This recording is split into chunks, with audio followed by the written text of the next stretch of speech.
আবার পদ্মকে খুন করার চেষ্টা করলো কিরণকান্তি ব্যানার্জি।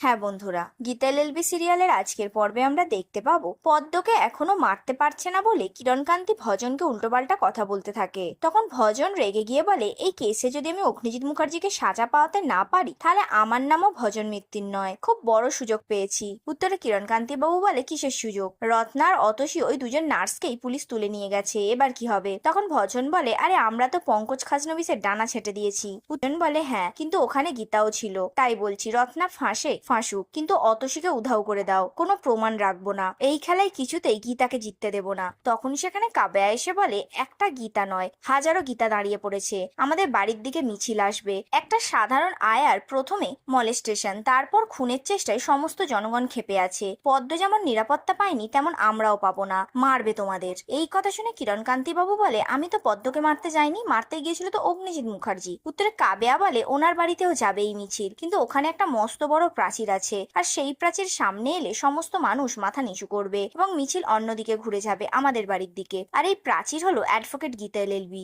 এইদিকে মুখার্জি বাড়িতে গিনি সবাইকে বলে, আগামী 8 তারিখ গণেশ পূজা উপলক্ষে আমাদের বাড়িতে একটা ইভেন্ট আছে, সেই ইভেন্টে সবাইকে পারফর্ম করতে হবে। এরপর তারা এই ইভেন্ট নিয়ে আলোচনা করতে থাকে। ইভেন্টের প্রথমে কোন গান দিয়ে শুরু হবে সবাই জানতে চাইলে গিনি বলে, চিকনি চামেলি গানেই হবে। তখন ব্রজবালা দেবী তাকে বাধা দিয়ে বলে, না না, কোনো চিকনি চামেলি টামেলি হবে না, আমাদের সময়কার গান হবে, শুনবি তোরা? এই বলে তিনি পুরানো একটি গান গায়। ব্রজবালা দেবীর গান গাওয়া শেষ হলে স্বস্তিক এবং সাত্বিক গিটার বাজিয়ে গান গাইতে শুরু করে। তারপর মেহেকরা নাচ করে দেখায় এবং সবশেষে গিনি সাত্বিকের উদ্দেশ্যে গান গায়। তারপর আমরা দেখতে পাবো ব্রজবালা দেবীর কাছে অগ্নিজিৎ বাবু এসে বলে, মা শুনলাম আজকে নাকি তুমি খুব ভালো গান গেয়েছো, আমাকে তো কখনো শোনালে না। উত্তরে ব্রজবালা দেবী বলে, তোকে অনেক গান শোনাতাম, তোর মনে নেই ছোটবেলায় তোকে গান গেয়েই তো ঘুম পাড়াতাম, কিন্তু তুই খুব রাগ করতিস, বলতিস তুমি আমার মা নাও, তোমার গান আমি শুনবো না। তারপর আনমনে ঘুমিয়ে পড়তিস আর আমি সারা রাত জেগে তোর মাথায় হাত বুলিয়ে দিতাম। এই সমস্ত কথা শুনে অগ্নিজিৎ বাবু ব্রজবালা দেবীর কাছে ক্ষমা চায় এবং চোখ বন্ধ করে থাকতে বলে। আর তখনই আমরা দেখতে পাবো মেহেককে ডেকে একটি সোনার হার অগ্নিজিৎ বাবু ব্রজবালা দেবীর গলায় পরিয়ে দেয়। আর এখানেই আজকের পর্বটি শেষ হয়। গীতা এলএলবি সিরিয়ালে প্রতিদিনের আপডেট পেতে আমাদের চ্যানেলটিকে অবশ্যই সাবস্ক্রাইব করে রাখুন।